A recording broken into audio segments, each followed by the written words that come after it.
అందరికీ నమస్కారం. నేను దీప్తి. విజయవాడలో ప్రకాశం బ్యారేజ్ దగ్గర నుంచి రైట్ తీసుకున్నాం అనుకోండి, మనకి ఇంద్రకీలాద్రి అందరికీ తెలిసినటువంటి అమ్మలుగన్న అమ్మ ఆ దుర్గమ్మ అక్కడ నివసిస్తూ భక్తుల్ని ఆశీర్వదిస్తుంటుంది. ఇంద్రకీలాద్రి గురించి మనందరికీ తెలుసు. ఎగ్జాక్ట్లీ ప్రకాశం బ్యారేజ్ దగ్గర నుంచి లెఫ్ట్ తీసుకొని సీతానగరం వైపుగా వస్తూ ఉంటే మనకి చాలా మధ్యలో గుళ్ళు ఎదురవుతూ ఉంటాయి. ఆంజనేయ స్వామి గుడి ఉంటుంది, విద్యాలక్ష్మి గుడి ఉంటుంది. ఇలా చాలా గుళ్ళను దాటుకొని ముందుకు వచ్చిన తర్వాత కరెక్ట్గా ఇక్కడ వెలిసిందే విజయకీలాద్రి. శ్రీమాన్ శ్రీ శ్రీ చిన్నజీయర్ స్వామి గారి ఆధ్వర్యంలో నిర్వహిస్తూ నడవబడుతున్నటువంటి ఈ విజయకీలాద్రి గుడి గురించి ఈరోజు నేను మాట్లాడబోతున్నాను మన వీడియోలో.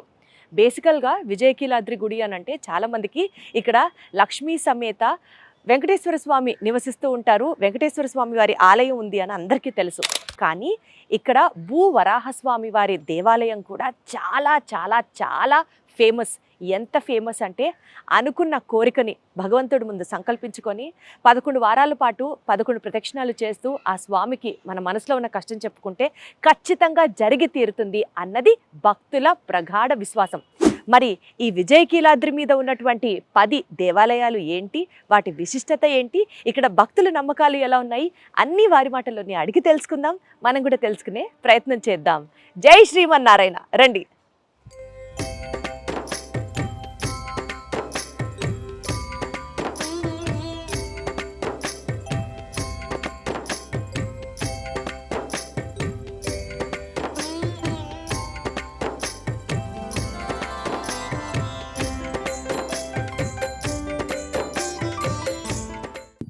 – 1956వ సంవత్సరంలో త్రిదండి పెద్దజీయర్ స్వామి వారు మొట్టమొదటిసారిగా ఈ కొండ మీద ఇలా ఆలయాలు కట్టాలి అని ఆయన సంకల్పించుకున్నారు. అది ఆయన సంకల్ప వరమే ఈరోజు ఇన్ని ఆలయాలు ఇక్కడ వెలిసాయి.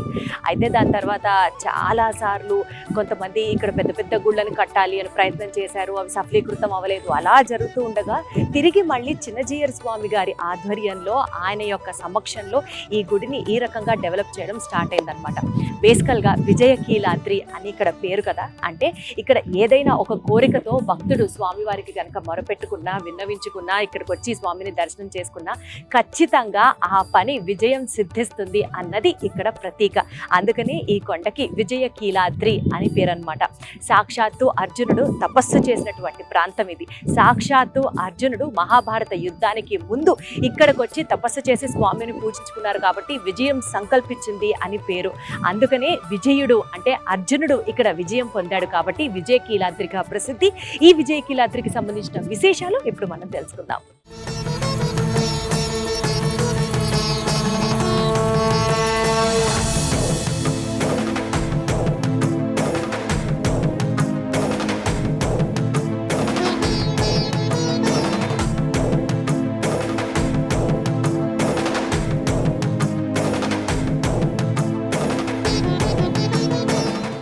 విజయకీలాద్రి అంటే ఒక్క గుడి కాదు, విజయకీలాద్రి అంటే ఒక్క దేవుడు కాదు. సాక్షాత్తు ఇక్కడ 10 ఆలయాలు, 10 మంది ఉత్సవ మూర్తులు, స్వామివార్లు, అమ్మవార్లు ఇక్కడ ఉంటారు. అయితే ఇక్కడ ఈ విజయకీలాద్రికి దైవ క్షేత్రానికి సంబంధించిన మరింత సమాచారం ముందుగా మనం ఆళ్వార్లు దర్శనం చేసుకొని ఆ ఆలయానికి సంబంధించి, అలాగే విజయకీలాద్రి యొక్క సంబంధించినటువంటి దైవక్షేత్రానికి సంబంధించినటువంటి ఈ టెంపుల్ టూర్ ఏదైతే ఉందో అది మొత్తం వివరంగా తెలుసుకునే ప్రయత్నం చేద్దాము. ఈ ఆలయానికి సంబంధించినటువంటి ప్రధాన అర్చక స్వాములు వారు మనతో ఉన్నారు. అనంతసేనులు వారు. స్వామి నమస్తే. జై శ్రీమన్నారాయణ. జై శ్రీమన్నారాయణ. సో విజయకీలాద్రి దైవక్షేత్రానికి సంబంధించినటువంటి ఒక చిన్న టెంపుల్ టూర్ లాగా చేస్తూ ఇక్కడ అసలు ఈ ఆలయం విశిష్టత దగ్గర నుంచి ఎలాంటి ఆలయాలు ఉన్నాయి, ఎవరెవరు ఇక్కడ ఉన్నారు, మాకు మొత్తం ఇన్ఫర్మేషన్ మీరు ఇవ్వాలని కోరుకుంటున్నాం. తప్పకుండా. జై శ్రీమన్నారాయణ. పరమహంస పరివ్రాజకులు శ్రీ శ్రీ శ్రీ త్రిదండి చిన్న శ్రీమన్నారాయణ రామానుజ జీయర్ స్వామి వారి యొక్క పరిపూర్ణమైనటువంటి మంగళాశాసనములతో మనమంతా ప్రస్తుతం విజయకీలాద్రి దివ్యక్షేత్రం మీద మనమంతా చేరి ఉన్నాం. ఈ పర్వతానికి విజయకీలాద్రి దివ్యక్షేత్రము అని నామధేయం. అయితే కృష్ణానదికి దక్షిణం వైపు ఉన్నటువంటి పర్వతం ఈ పర్వతం. కృష్ణానదికి ఎడమ పక్కన ఉన్నటువంటి పర్వతానికేమో ఇంద్రకీలాద్రి అని, కుడివైపున ఉన్నటువంటి పర్వతానికేమో విజయకీలాద్రి అని పేరు.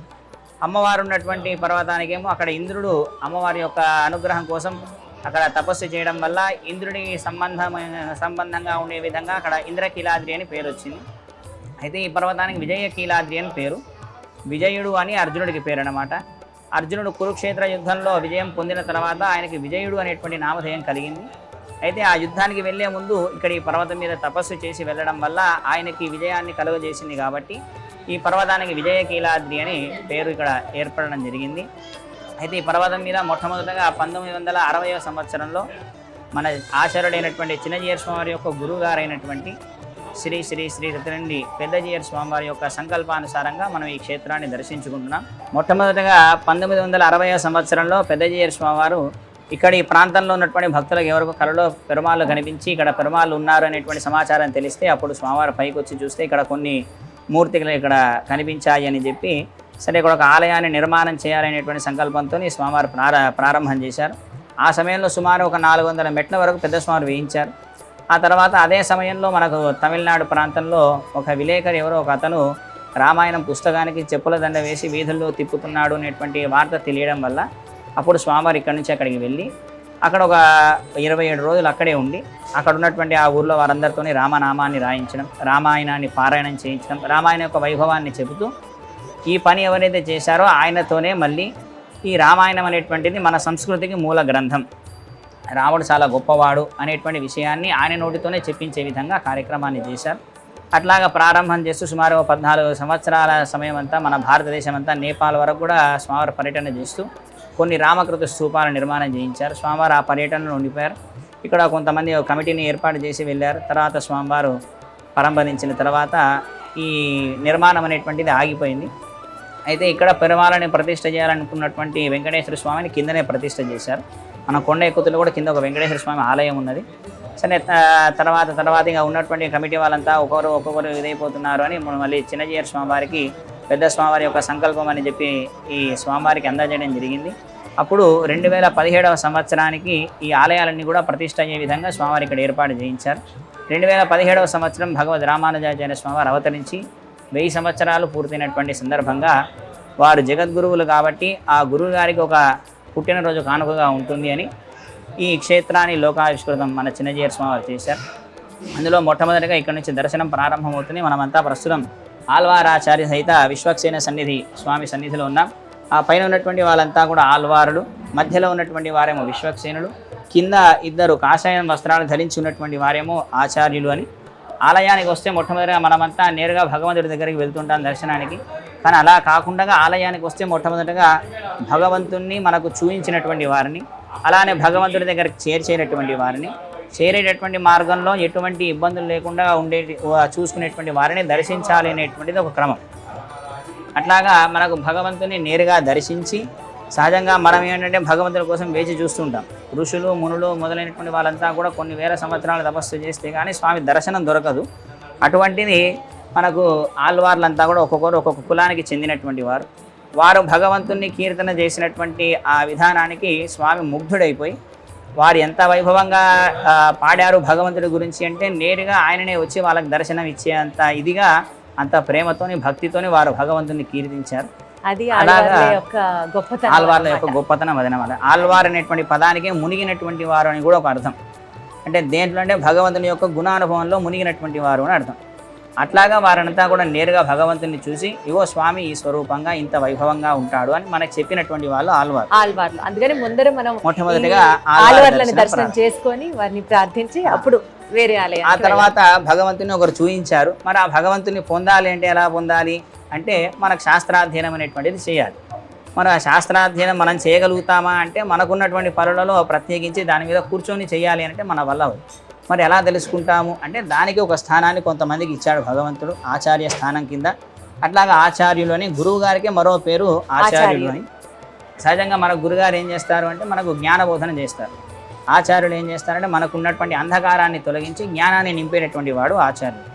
అట్లాగా వారు చేసినటువంటి పని ఏమిటంటే నిత్యం కూడా శాస్త్ర అధ్యయనాన్ని చేస్తూ భగవంతుని ఏ విధంగా అర్చన చేయాలి మనకు నేర్పిస్తారు. అది వారు తెలుసుకొని మనందరితోనే ఆచరింపజేస్తూ భగవంతుని దగ్గరికి చేరేటువంటి మార్గాన్ని వారు చూపిస్తారు. సో మొట్టమొదటిగా ఇక్కడ ఉన్న 10 ఆలయాల్లో మొదటి ఆలయం వచ్చేసి ఆల్వార్లది మరియు ఆచార్యుల వారిది, విశ్వక్సేనుడు వారిది. వీడిది మొదటి ఆలయం. ఇది మొదటి ఆలయం. ఇక్కడ నుంచి దర్శనం ప్రారంభమవుతుంది. సో ఇక్కడ నుంచి నెక్స్ట్ ఎక్కడికి వెళ్తాం? నెక్స్ట్ ఇక్కడ మనకు వరాహస్వామి అనమాట, భూ వరాహస్వామి. ఇక్కడ చాలా ప్రాచుర్యమైనటువంటి వరాహస్వామి అనమాట. మనం ఇక్కడ ఈ క్షేత్రానికి వచ్చినట్లయితే ఇక్కడ ఉన్నటువంటి ఆలయాలన్నీ కూడా చతుర్యుగ మూర్తులుగా మనం ఇక్కడ దర్శనం చేసుకోవచ్చు. మనం తిరుపతి వెళ్ళినా సరే మొట్టమొదటిగా వరాహస్వామిని దర్శించిన తర్వాత వెంకటేశ్వర స్వామిని దర్శించాలి అనేటువంటిది ఒక క్రమం. ఎందుకని అంటే వరాహస్వామి మొట్టమొదటిగా వచ్చినటువంటి వాడు. కృతయుగంలో వచ్చినటువంటి స్వామి వరాహస్వామి, ఈ కలియుగంలో వచ్చినటువంటి స్వామి వెంకటేశ్వర స్వామి. అచ్చా. అందుకని ఈ భూమి అంతా కూడా వరాహస్వామి. మరి ఆయన స్థానంలో ఈయన వచ్చి ఉన్నాడు కాబట్టి అంటే వెంకటేశ్వర స్వామి మన కోసమని వచ్చాడు. వచ్చి మరి ఉండాలి అంటే ఈయన పర్మిషన్ ఉండాలి. కాబట్టి ఈయన కొంత పర్మిషన్ ఇచ్చాడు. ఒక 7 అడుగుల స్థానాన్ని ఇచ్చాడు. 7 కొండల స్థానం ఇచ్చారు. 7 అడుగులు కాస్త 7 కొండలు అయ్యాయి. అక్కడ ఉన్నాడు. అయితే అట్లాగా మనం ఆ స్వామిని దర్శించాలంటే ముందుగా అప్పుడు స్వామి చెప్తాడు అనమాట. అంటే ఉపకారం చేసినటువంటి వాడికి ప్రత్యుపకారం చేయాలని మన పెద్దలు చెప్తుంటారు. కాబట్టి అదేవిధంగా మరి వరాహస్వామి ఉండడానికి ప్లేస్ ఇచ్చాడు కాబట్టి అప్పుడు వెంకటేశ్వర స్వామి కూడా చెప్తాడు అనమాట. అయ్యా ఇగో ఈ పర్వతం మీద నన్ను దర్శనం చేసుకోవడానికి వచ్చినటువంటి భక్తులు ఎవరైనా సరే మొట్టమొదటిగా నిన్ను దర్శించిన తర్వాతనే నన్ను దర్శిస్తారు. ఏ ఉత్సవం అయినా సరే ముందు నీకు జరిగిన తర్వాత నాకు జరుగుతుంది అని వెంకటేశ్వర స్వామి చెప్పినటువంటి మాట. అట్లాగే ఇక్కడ కూడా మన ఆలయాలన్నీ కూడా చతుర్యుగ స్వరూపాలుగా ఉంటాయి. అట్లాగా మొట్టమొదటి యుగం కృతయుగం. ఆ కృతయుగంలో వచ్చినటువంటి అవతారాలు వరాహస్వామి, అలానే లక్ష్మీ నరసింహస్వామి. ఇక్కడ విశేషం ఏమిటి అంటే భూవరాహస్వామి సహజంగా భూమి అంతా కూడా ఆదిశేషుడి యొక్క పడగల మీద ఉంటుంది. ఆయన పడగల మీద ఉంటుందండి. ఆయన పడగల మీద ఉంటుంది. అటువంటి ఆ భూమిని హిరణ్యాక్షుడు సముద్రంలో పడవేసినప్పుడు ఆ భూదేవి అమ్మవారిని ఆ సముద్రం నుంచి ఉద్ధరిస్తూ ఆదిశేషుడిని ఒక పాదంతో అనుగ్రహిస్తూ భూదేవి అమ్మవారిని ఉద్ధరించినట్టుగా మనం ఇక్కడ వరాహస్వామి యొక్క దర్శనాన్ని చేసుకోవచ్చు. ఇక్కడ మనకేమైనా భూ సమస్యలు ఏమైనా ఉన్నట్లయితే కనుక వరాహస్వామికి అర్చన చేసుకోవడం వల్ల తొందరగా మనకు ఆ సమస్య తొలగిపోతుంది. అంటే ఏదైనా స్థలాన్ని ఇవ్వాలంటే వెంకటేశ్వర స్వామికి ఇచ్చినటువంటి వాడు సాక్షాత్తు వెంకటేశ్వర స్వామి వారికి వరాహస్వామి వారి ఇచ్చాడు కాబట్టి మన సమస్యలు కానీ లేకపోతే మన ఇష్యూస్ కానీ ఎంత పెద్దవి చెప్పండి. అందుకని మనం ఈయనని కనుక మనం గట్టిగా ప్రార్థన చేసినట్లయితే మనకు ఆ భూ సమస్య సంబంధించిన సమస్యలు ఏవైనా సరే తొలగిపోతాయి. అట్లాగే ఎంతోమంది భక్తులంతా కూడా ఇక్కడికి వచ్చి చేయించుకొని అట్లాగా స్వామి యొక్క ఫలాన్ని పొందినటువంటి వారు చాలామంది ఉన్నారు. ఇక్కడ మొట్టమొదటగా భూవరాహస్వామి యొక్క దర్శనం. ఆ తర్వాత రామాలయానికి మనం వెళ్దాం.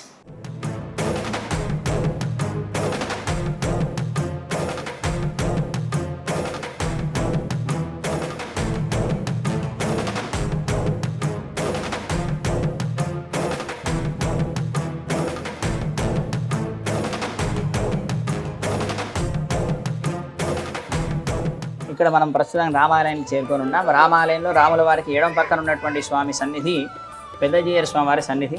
ఇందాక మనం అనుకున్నాం ఈ పర్వతం మీద ఇన్ని ఆలయాలు మనకు దర్శనం చేసుకోవడానికి గల మూల కారకులైనటువంటి వారు పెద్దజీయర్ స్వామి వారు అన్నమాట. ఇక్కడ వారి దర్శనం. ఆ తర్వాత రామచంద్రుడి యొక్క దర్శనం అన్నమాట. ఇక్కడ వచ్చేసి శ్రీ సీతా లక్ష్మణ హనుమత్ సమేత రామచంద్ర స్వామి యొక్క దర్శనం.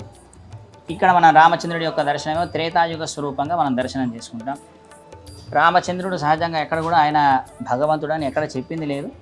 కానీ ఆయనను మనం భగవంతుడిగా పూజిస్తున్నాం. అంటే రామచంద్రుడి వల్ల సీతా అమ్మవారి వల్ల మనం తెలుసుకోవాల్సినటువంటి విషయం ఏమిటి అంటే మనిషి తన యొక్క ధర్మాచరణను కనుక సక్రమంగా ఆచరించినట్లయితే మానవుడు కూడా భగవంతుడితో సమానంగా పూజింపబడతాడు అనేటువంటి దాన్ని తెలియపరచడం కోసమని చెప్పి రామచంద్రుడిగా స్వామి అవతరించాడు. అలాగే ఇక్కడ 2వ యుగ స్వరూపంగా రామచంద్ర స్వామి యొక్క దర్శనం. ఆ తర్వాత ఇక్కడ భగవద్ రామానుజాచార్య స్వామి వారి యొక్క దర్శనం. ఇన్ని ఆలయాలు కూడా వారి యొక్క సహస్రాబ్ది 1000 ఇయర్ బర్త్డే సందర్భంగా అని వారికి కానుకగా ఇన్ని ఆలయాలు ఇక్కడ మన చిన్నజీయర్ స్వామి వారు ఏర్పాటు చేశారు. అంటే ఇక్కడ మనం ఏదైతే ఇన్ని ఆలయాలు ఉన్నాయి వీటి గొప్పతనం గురించి మాట్లాడుకుంటున్నామో ఇక్కడ ఆ విగ్రహాలు కూడా వెలిసాయి అని చెప్తారు. అంతలో వాస్తవం ఉందా? ఇక్కడ మనం నరసింహస్వామి ఆలయం పక్కన మనకు కొన్ని మూర్తులు కూడా ఉన్నాయి. ఇక్కడ ఆలయం నిర్మాణం చేయాలి అని ప్రారంభం చేసినప్పుడు ఇక్కడ కొన్ని మూర్తులు కూడా దొరికాయి అన్నమాట. కరెక్టే. అయితే అంతకుముందు ఇక్కడ ఉన్నాయి. ఇక్కడ కృష్ణస్వామి ఆలయం.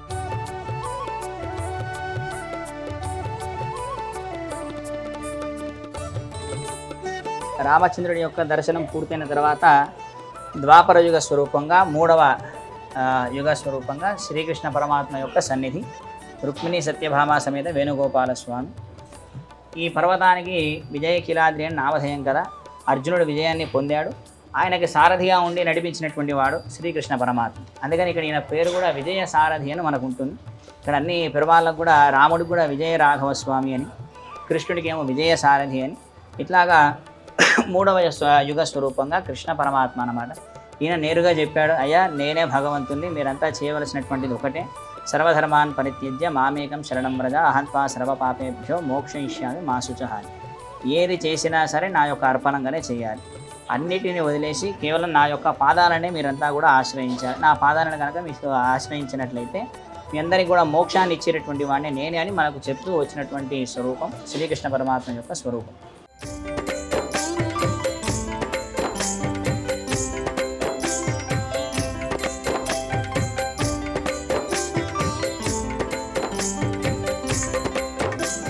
ఇక్కడ వెంకటేశ్వర స్వామి యొక్క సన్నిధి, ఇటు పక్కన గోదా అమ్మవారు, ఇటు పక్కన పద్మావతి అమ్మవారు. పద్మావతి గోదా సమేత వెంకటేశ్వర స్వామి యొక్క సన్నిధి అన్నమాట.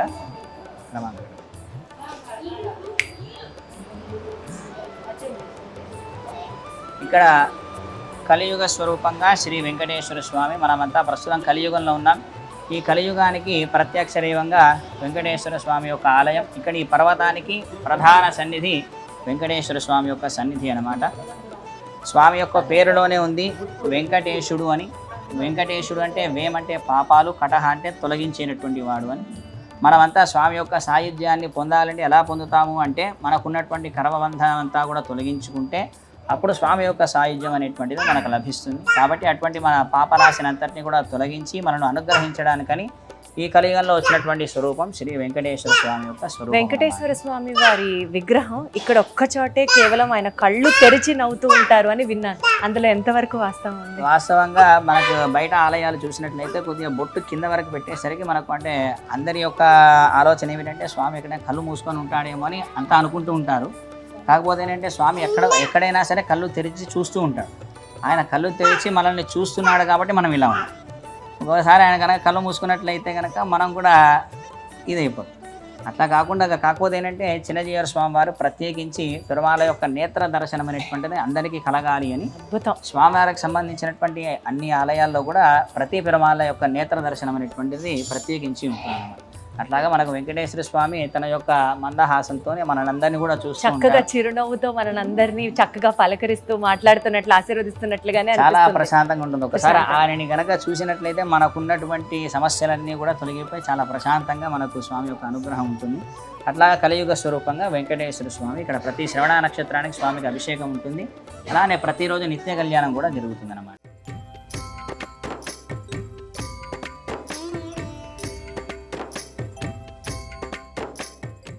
మనమంతా ప్రస్తుతం వెంకటేశ్వర స్వామి దర్శనం పూర్తయింది. ఇప్పుడు సుదర్శన నారసింహస్వామి యొక్క ఆలయానికి మనం చేరుకున్నాం.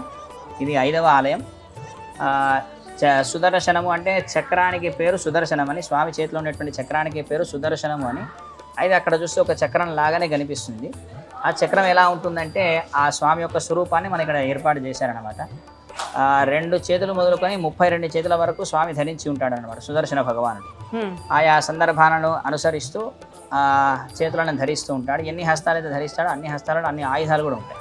ఓహో, అట్లాగా ఇక్కడ ప్రతి చిత్తా నక్షత్రానికి స్వామికి అభిషేకం ఉంటుంది.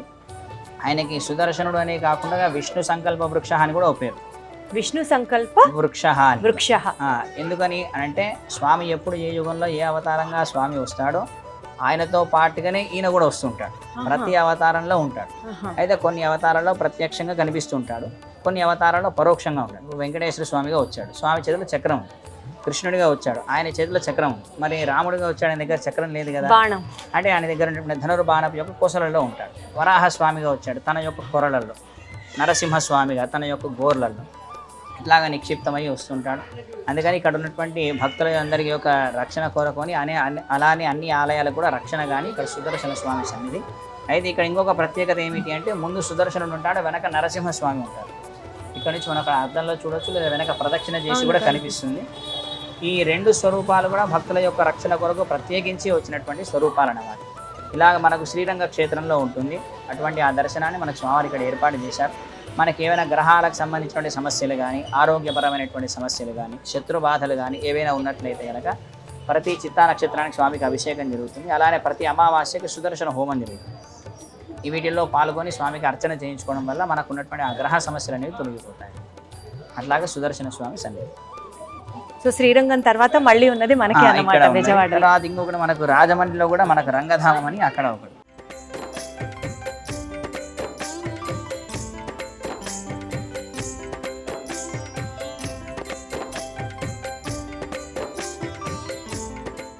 విజయకీలాద్రిలో ఉన్నటువంటి భూవరాహస్వామి వారి ఆలయానికి నేను చాలాసార్లు రావడం జరిగింది, కానీ ఇవాళ మాత్రం చాలా స్పెషల్. ఎందుకంటే నేను మన ఛానల్ సుమన్ టీవీ జాయిన్ అయిన తర్వాత చేస్తున్నటువంటి ఫస్ట్ వీడియో ఈ టెంపుల్ దగ్గర నుంచే చేయాలి, అంత సెంటిమెంట్ నాకు అని భావించాను.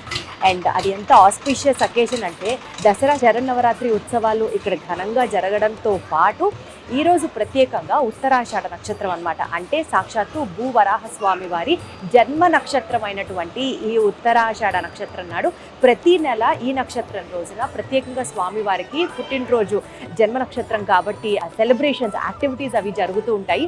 అందులో భాగంగా ఈ రెండింటిని పురస్కరించుకొని ఇక్కడ స్వామివారికి నివేదించినటువంటి అన్నం ఏదైతే ఉంటుందో అది ప్రసాదంగా ఇక్కడ భక్తులకి వితరణ జరుగుతూ ఉంటుందన్నమాట. సో అన్నదాన కార్యక్రమాలు కూడా జరుగుతాయి. మీరు ఇప్పుడు చూసేది అదే.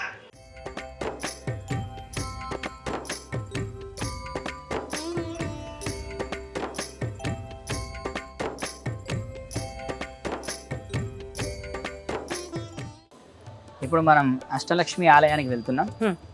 అష్టలక్ష్మి అయితే లక్ష్మీనారాయణ స్వామి యొక్క దర్శనం మనకి ఇప్పుడు జరుగుతుంది. ఇక్కడ ఈ ఆలయం కూడా సహజంగా అమ్మవారు ఉండేటువంటిది పద్మంలో ఉంటుంది అమ్మవారు, కాబట్టి అమ్మవారు పద్మంలోనే ఉండాలి అని మనకు స్వామివారు కూడా ఇక్కడ ఆలయం అంతా కూడా అష్టదళ పద్మంగా మన ఇక్కడ ఏర్పాటు చేశారు. ఒక్కొక్క దళంలో ఒక్కొక్క అమ్మవారు ఉంటారన్నమాట. ఒక్కొక్క దళంలో ఒక్కొక్క అమ్మవారు. ఎంత బాగుందో వినడానికి. 8 మంది ఉంటారన్నమాట.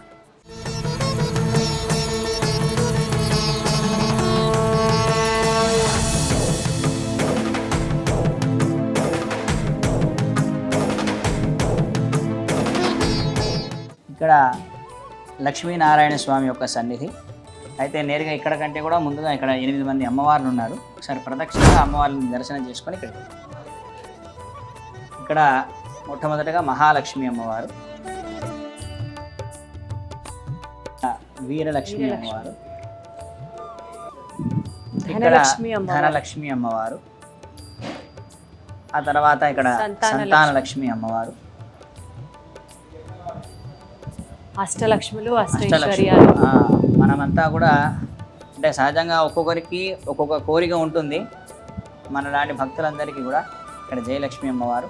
అట్లాగా మనకు ఎన్ని కోరికలు ఉన్నా సరే సంపదలు అనేటువంటివి అష్టైశ్వర్యాలను మనకు చెప్తుంటారు.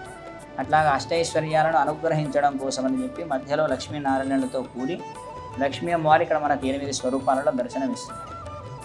అమ్మవారిని ఇంతమంది ఎందుకు పెట్టారు అని అంటే మనకి ఏ సంపద కావాలన్నా అది స్వామి ఇచ్చేవాడు, కానీ ఇప్పించేది మాత్రం లక్ష్మీ అమ్మవారు. ఇక్కడ ధైర్య లక్ష్మి అమ్మవారు.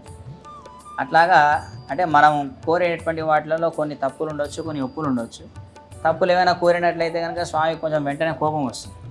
ఆ కోపాన్ని కంట్రోల్ చేసి మనకు కావాల్సినవి మనకు పొందాలి అని అంటే అమ్మ పక్కన ఉండాలి. కాబట్టి అట్లాగా మనకు కావాల్సినటువంటి అష్టైశ్వర్యాలను అందింపజేయడం కోసం అని చెప్పి ఇక్కడ అమ్మవారి 8 స్వరూపాలలో మనకి ఇక్కడ దర్శనం ఇస్తున్నారు. నాన్నకి చెప్పాలంటే భయం, కానీ అమ్మకి చెప్పాలంటే భయం లేదుగా. అందుకని ఇక్కడ 8 మందికి చెప్పుకునేటువంటి అవకాశం మనకు స్వామివారు కల్పించారన్నమాట. ఇక్కడ మధ్యలో లక్ష్మీనారాయణుడు. ఇక్కడ ప్రతి శుక్రవారం కూడా ఇక్కడ అమ్మవార్లకి ఇద్దరిద్దరు అమ్మవార్లకి అభిషేకం ఉంటుంది. అలానే ప్రతి మూల నక్షత్రానికి ఇక్కడ లక్ష్మీనారాయణకి అభిషేకం ఉంటుంది. సాయంత్రం పూట కళ్యాణం కూడా ఉంటుంది. ఒక్కొక్క మాసం ఒక్కొక్క అమ్మవారితో కళ్యాణం జరుగుతుంది అన్నమాట. ఒక మాసం మహాలక్ష్మి అమ్మవారు, ఒక మాసం వీరలక్ష్మి, ఒక మాసం ధనలక్ష్మి, ఇట్లాగ 8 మంది అమ్మవార్లతో కూడా కళ్యాణం ఉంటుంది. ఎవరికైనా కనుక మంచి సంతానం కావాలి అనుకుంటే కనుక మనకి సంతాన లక్ష్మి అమ్మవారికి అర్చన చేసుకున్నట్లయితే మంచి సంతానం కలుగుతుంది.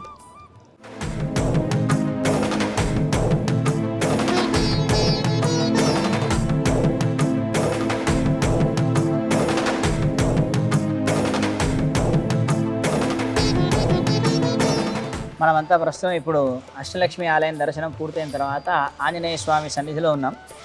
ఇది ప్రస్తుతం ఇంకా ప్రతిష్ట అవ్వలేదు, రేపు మార్చిలో ప్రతిష్ట అవుతుంది. ఈ పర్వతానికి క్షేత్రపాలకుడు ఆంజనేయ స్వామి అన్నమాట. అయితే ఇక్కడ ఉన్నటువంటి ఆంజనేయ స్వామి విశేషం ఏమిటంటే సహజంగా ఎక్కడ చూసినా సరే మనం ఆంజనేయ స్వామి ఒక చేతితో అభయం ఇస్తుంటాడు, ఇంకో చేతితో గద పట్టుకొని ఉంటాడు.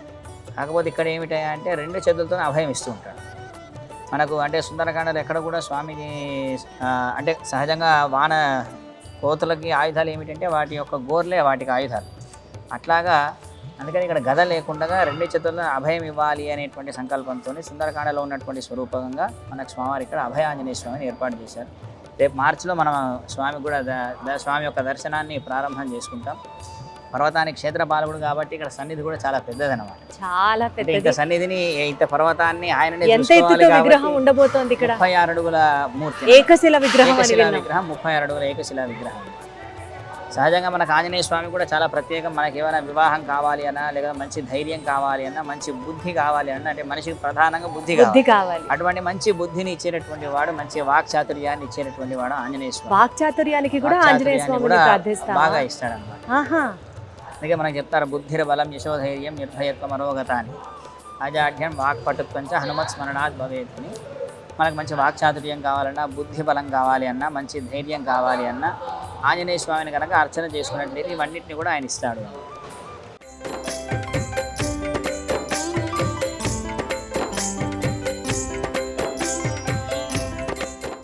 ఇక్కడ అష్టలక్ష్మి ఆలయం పక్కన నరసింహస్వామి ఆలయం ఉంది. ఆంజనేయ స్వామికి అష్టలక్ష్మి ఆలయం మధ్యలో లక్ష్మీనారాయణ. దానికి ఏమన్నా ప్రత్యేకత ఉందా? ఇది ఒక చిన్న ప్రత్యేకత. అంటే సహజంగా మనం నేరుగా చూసినటువంటి భగవంతుని విశ్వసించాలి అంటే మనకు నమ్మకం కలగడం ఇప్పుడున్నటువంటి పరిస్థితిలో కొంచెం కష్టం. మరి అటువంటిది భగవంతుడు సర్వాంతర్యామి అని చెప్తుంటారు. అటువంటి దానికి నిదర్శనం ఏమిటి అంటే దాన్ని కూడా ఒక అంటే ఏదైనా సరే మనిషికి ఒక ఉదాహరణ, ఒక ఇది కనిపిస్తే కానీ నమ్మకం కలగాలి అని అంటే ఫస్ట్ అంటే సహజంగా భగవంతునికో ఈ పూజ చేయాలంటే మనకు ఫస్ట్ క్వశ్చన్ వస్తుంది. అట్లా ఆ క్వశ్చన్ రాకుండా ఉండడం కోసం అని చెప్పి ఆయననే సర్వాంతర్యామి అనేటువంటి దాన్ని నిదర్శనంగా వచ్చినటువంటి స్వరూపం లక్ష్మీ నరసింహస్వామి స్వరూపం. అంటే చిన్నపిల్లవాడు అయినప్పటికీ ప్రహ్లాదుడు చెప్పాడు అంతటా ఉంటాడు నారాయణుడు అని. సర్వాంతర్యామి నారాయణుడు అని ప్రహ్లాదుడు చెప్పాడు. కానీ తండ్రి విశ్వసించలేకపోయాడు. దాన్ని పరీక్ష చేద్దామని చెప్పి ఏ స్తంభంలో ఉన్నాడా, ఇందులో అన్నిట్లో ఉన్నాడు అని చెప్పి సరే ఇందులో ఉన్నాడా అని దాన్ని ఛేదన చేసేసరికి అందులో నుంచి స్వామి వచ్చాడు. అంటే మన కంటికి కనిపిస్తున్నటువంటి ప్రతి దాంట్లో కూడా ఈ సృష్టిలో ఉన్నటువంటి ప్రతి దాంట్లో కూడా ఒక వస్తువు కానీ ఒక జీవం కానీ ఉంది అని అంటే దాంట్లో ఒక ఆధారం అనేటువంటిది ఉంటుంది. ఆధారం ఏమిటా అంటే స్వామి. ఈ శరీరంలో ఉన్నటువంటి జీవుడికి ఆధారం, ఈ శరీరానికి ఆధారం జీవుడు, ఆ జీవుడికి ఆధారం పరమాత్మ. అట్లాగా సర్వాంతర్యామిగా వచ్చినటువంటి స్వరూపం, కృతయుగంలో వచ్చినటువంటి స్వరూపం లక్ష్మీ నరసింహస్వామి యొక్క స్వరూపం. అంటే వరాహస్వామి వారి కూడా వరాహస్వామి అలానే లక్ష్మీ నరసింహస్వామి ఇద్దరు కూడా కృతయుగంలో వచ్చారు.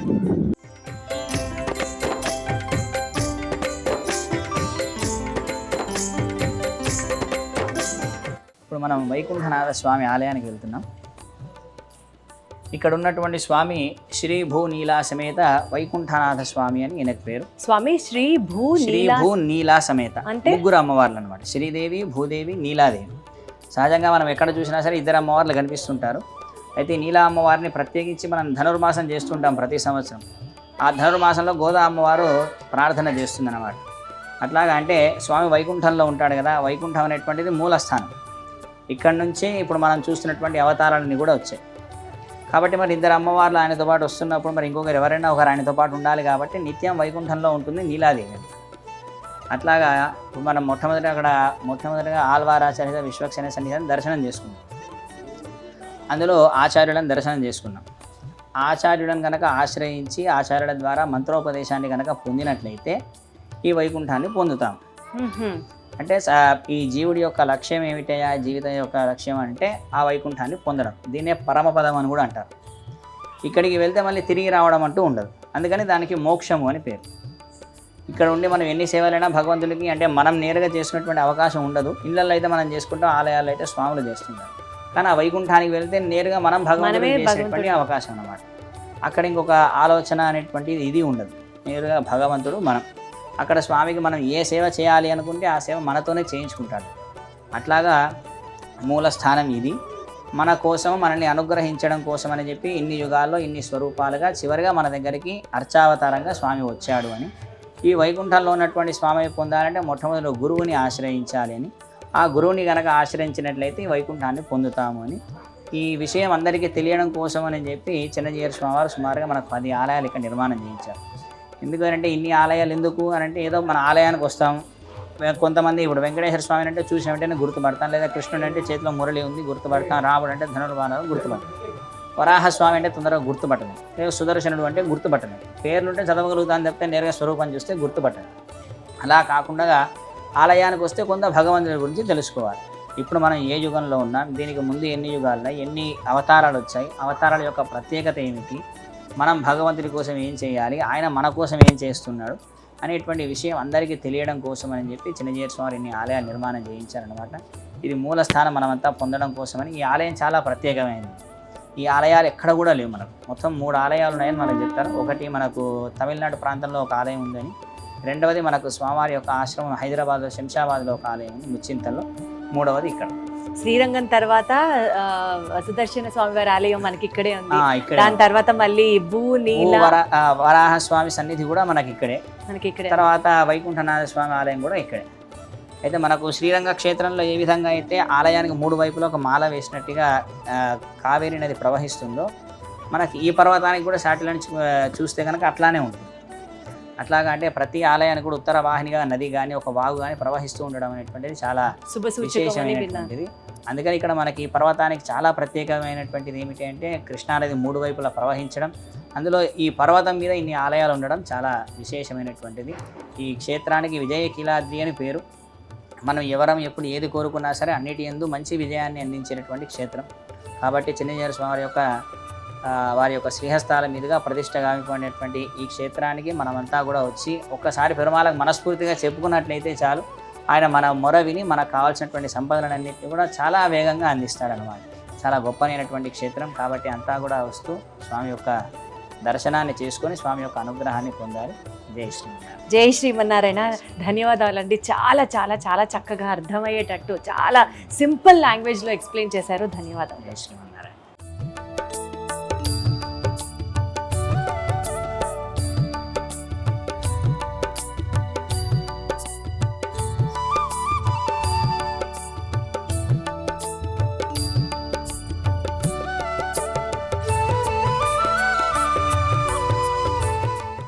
భక్తుల పాలిట కొంగు బంగారంగా భూవరాహస్వామి వారిని మనం కొలుస్తాము.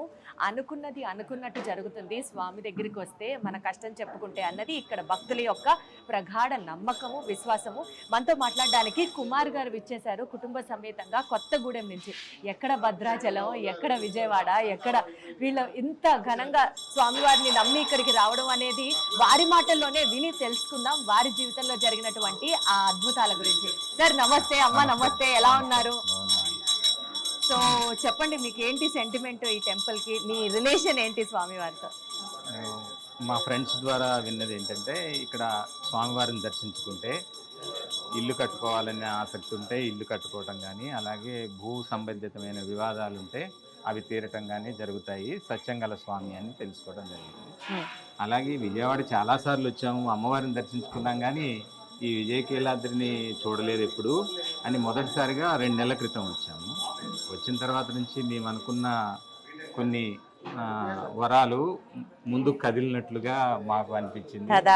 అలాగే చాలా సంతోషం అనిపించింది. ప్రశాంతమైన వాతావరణం, స్వామివారి అనుగ్రహం. అంటే ఇది వరకు ఎప్పుడు ఆ కోరికల గురించి అనుకున్నవి జరగలేదా? అంటే కొంచెం లేట్ అయింది. 10-15 సంవత్సరాలు అయింది. సో ఇక్కడికి వచ్చి దర్శనం స్వామివారిది అయిన తర్వాత ప్రాసెస్ స్టార్ట్ అయింది. అది స్వామివారి కృపగా భావిస్తూ ఎట్లా వారం వారం వస్తారా? వారం వస్తున్నాము. ఏదైనా పని ఉండి, ఆఫీస్ పని ఉంటే తప్ప లేకపోతే తను ఒక్కరే వస్తారు. అక్కడ నుంచి ఫ్రెండ్స్. అంటే ఎట్లా 11 వారాలు మొక్కుకున్నారా వస్తామని? 7 వారాలు ప్రతి వారం వస్తామండి. వచ్చిన తర్వాత ముందు ప్రదక్షిణలు చేస్తాము, సంకల్పం చెప్పుకొని 21 ప్రదక్షిణలు చేస్తాం. చేసిన తర్వాత అష్టోత్తరం అయితే అష్టోత్తరంలో పాల్గొంటాం, లేకపోతే అర్చనలో పాల్గొని భూవరాహస్వామి వారిది. అలాగే ల్యాండ్ రిలేటెడ్ కోరికేనా? Land related. ఓకే. ఉన్న ఇల్లు పిల్లలకు కూడా కొంచెం అంత అంటే శుభంగా ఉండాలని, వాళ్ళు మంచిగా ఉండాలని. సో ఏదైతే ఒక మంచి సంకల్పంతో మీరు స్వామి సన్నిధికి చేరారో ఆ సంకల్పం అట్లీస్ట్ స్టార్ట్ అవుతుంది అని చెప్పడానికే చాలా పాజిటివ్గా ఉంది.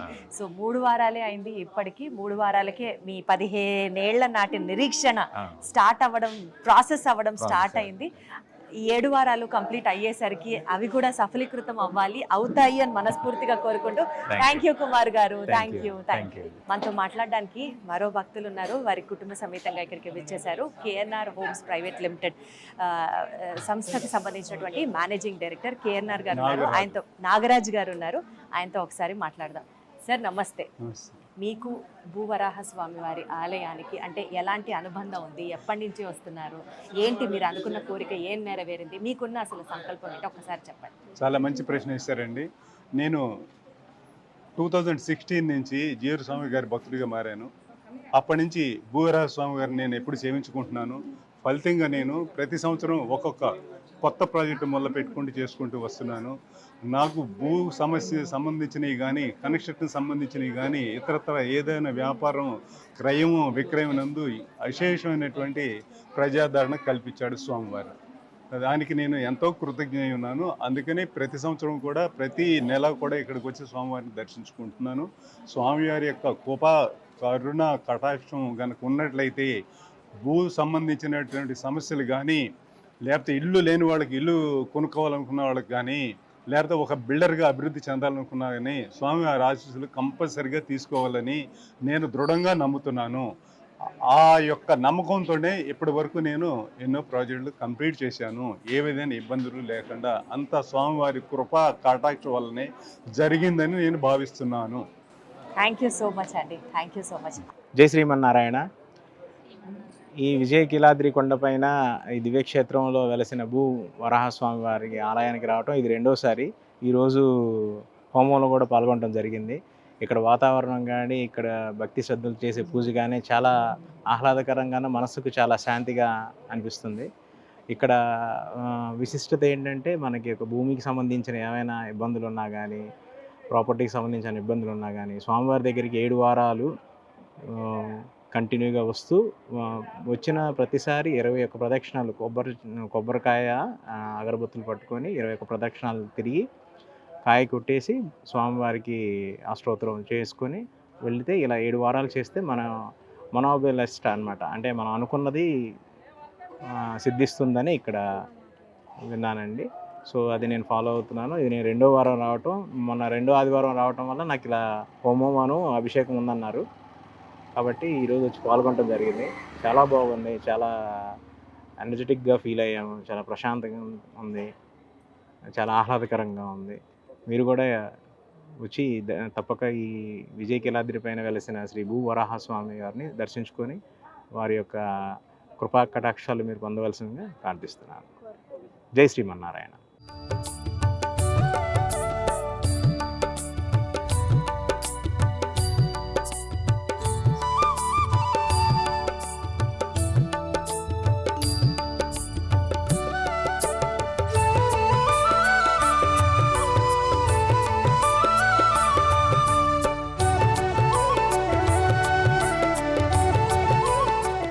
మొత్తానికి అదండి విజయకీలాద్రి కొండ యొక్క విశిష్టత, అలాగే ఇక్కడ ఉన్నటువంటి ఉత్సవ భక్తుల యొక్క సంబంధించినటువంటి విశిష్టత తెలుసుకున్నాం కదా. అయితే ఇక్కడ మీరు గనక ఒక గొప్ప సంకల్పంతో ఇతరులకి మంచి చేయడం కావచ్చు, లేకపోతే మీరేదన్నా ఒక కష్టంతో బాధపడుతున్నా కావచ్చు, మీ యొక్క కోరిక కావచ్చు, ఏదైనా సరే స్వామికి చెప్పుకొని 7 వారాల పాటు 11 సార్లు కానీ 22 సార్లు కానీ ప్రదక్షిణలు కనుక చేసి స్వామికి నైవేద్యం సమర్పించుకుంటే, ప్రత్యేకంగా భూవరాహ స్వామికి అయితే నైవేద్యంగా మనం చిలకడ దుంపలు, అప్పాలు, బెల్లము ఇలాంటివన్నీ నైవేద్యంగా ఇస్తూ ఉంటాం అనమాట. ఇలాంటివి సమర్పించుకుంటే ఖచ్చితంగా అనుకున్న కోరిక సిద్ధిస్తుంది అన్నది ఇక్కడ భక్తుల యొక్క నమ్మకం. సర్వేజన సుఖినో భవంతు.